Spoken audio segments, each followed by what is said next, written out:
12 वर्षीय नाबालिग बेटी की संदिग्ध परिस्थितियों में मौत, क्षेत्र में पसरा सन्नाटा। नमस्कार, आप देख रहे हैं यस न्यूज यूपी। मैं रमाशंकर शुक्ला। उन्नाव जनपद के बिहार थाना क्षेत्र के हुलासी खेड़ा से एक बड़ी खबर निकलकर सामने आ रही है। जी हां, 12 वर्षीय पायल गौतम की संदिग्ध परिस्थितियों में मौत हो जाती है और क्षेत्र में कोहराम मच जाता है। घटना कल दिनांक सुबह 7 बजे की है, जब पायल गौतम रोज की तरह लैट्रिन के लिए घर से निकलती है और लगभग 4 से 5 घंटों तक वापस लौट कर नहीं आती है। परिजनों को डर सताता है और परिजन इधर उधर ढूंढने लगते हैं, लेकिन बेटी पायल का कहीं अता पता नहीं लग रहा था।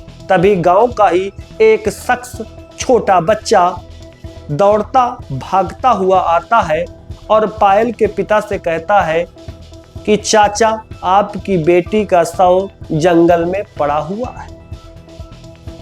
पिता देशराज अवाक रह जाते हैं और विकलांग होने के कारण वो धीरे कदमों से दौड़ते भागते किसी तरीके से वहां पहुंचते हैं, जहां उनके 12 वर्षीय बेटी का शव मृत अवस्था में पड़ा हुआ था। जैसे ही पिता देशराज देखते हैं, उनके पैरों तले जमीन खिसक जाती है और वो नीचे गिर जाते हैं और जोर जोर से रोने लगते हैं, चिल्लाने लगते हैं। जैसे ही उनकी आवाज ग्रामीणों के कानों तक पहुंचती है तो वहां मजमा लग जाता है। हर कोई परेशान था, हर शख्स के आंखों में आक्रोश देखा जा सकता था, क्योंकि घटना ही इतनी बड़ी हुई थी। आखिरकार 12 वर्षीय पायल गौतम ने किसी का क्या बिगाड़ा होगा साहब। जिस तरीके से घटना हुलासी खेड़ा गांव में होती है और पूरा उन्नाव जनपद सहम जाता है।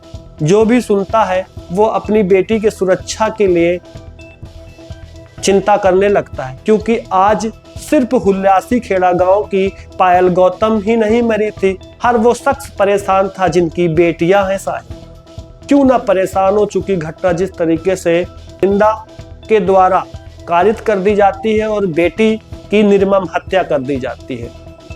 खबर आग की तरह फैलती है और मौके पर घटना की गंभीरता को देखते हुए उन्नाव जनपद के पुलिस अधीक्षक मौके पर पहुंचते हैं और घटना का जायजा लेते हैं।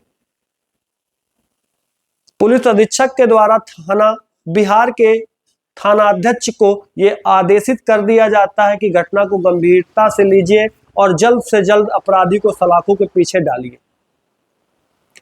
जैसे ही कप्तान साहब का आदेश बिहार थानाध्यक्ष को मिलता है तो पूरे घटनाक्रम में बिहार थानाध्यक्ष अपनी पैनी नजर बना लेते हैं और पीएम के लिए साथ जाते हैं। जैसे ही आज दिनांक को शाम लगभग 4 बजे पीएम के बाद शव पैतृक आवास हुलासी खेड़ा गांव पहुंचता है तो सैकड़ों संख्या में वहां ग्रामीण मजमा लगा लेते हैं। हर कोई जानना चाहता है कि आखिर इतनी बड़ी घटना को जो अंजाम दिया गया, इसके पीछे कौन सा अपराधी है, कौन सा दरिंदा है जो इस तरीके से कुकृत्य घटना को अंजाम दे देता। फिर हर पुलिस का कहना है जल्द ही अपराधी को पकड़ लेगी और सलाखों के पीछे डाल देगी। जी हाँ साहब, आप सही कह रहे हैं। आप अपराधी को तो पकड़ लेंगे और उसको सलाखों के पीछे भी डाल देंगे, लेकिन उस मृत बेटी को दोबारा इस धरती पे नहीं लाया जा सकता है। उस माँ की कोख जो सूनी हो गई है, उसकी कोख दोबारा से नहीं भरी जा सकती। जिस तरीके से घटना को दरिंदे द्वारा अंजाम दे दिया जाता है, हर कोई अवाक रह जाता, हर कोई परेशान रह जाता है। जिस तरीके से इस तरह की घटना समाज से निकल कर आती है तो वास्तव में इंसानियत एक बार फिर शर्मसार हो जाती है। 12 वर्षीय बेटी ने किसी का क्या बिगाड़ा होगा, जिस तरीके से उसकी निर्मम हत्या गला घोट कर दी जाती है। ग्रामीणों का कहना है कि रुपट्टे के सहारे उसका गला घोट दिया जाता है और उसके शरीर में कई निशान और चोटें भी मिलती हैं, जो ग्रामीण साफ कैमरे पर बताते हैं। ग्रामीणों को तो यह भी आशंका है कि उसके साथ बुरा बर्ताव हुआ है, गलत कार्य हुए हैं, उसके बाद उसकी निर्मम हत्या की गई है। लेकिन फिर हाल पीएम रिपोर्ट आने के बाद ये क्लियर हो जाएगा कि हैवानों ने उसको किस तरीके से उसकी हत्या की थी, किस तरीके से घटना को अंजाम दिया था।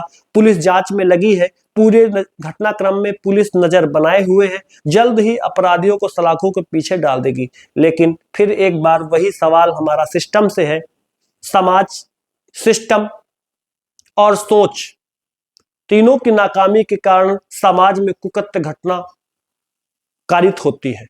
भविष्य में दोबारा कोई पायल गौतम के साथ जैसी घटना हुई है, अब किसी बेटी के साथ ऐसी घटना ना हो सके। आप देख रहे थे हर कदम सच के साथ जनता की आवाज एस न्यूज यूपी। चैनल को फॉलो शेयर सब्सक्राइब करते रहें, क्योंकि चैनल का मुख्य उद्देश्य है गरीबों की आवाज को सिस्टम तक पहुंचाना और हर संभव मदद दिलाने का आश्वासन नहीं, जमीन पर उतर के काम करने का एक भरोसा, जिससे जनता को मिल सके राहत और अंधे बहरे सिस्टम के कानों तक पहुंच सके एस न्यूज यूपी की आवाज।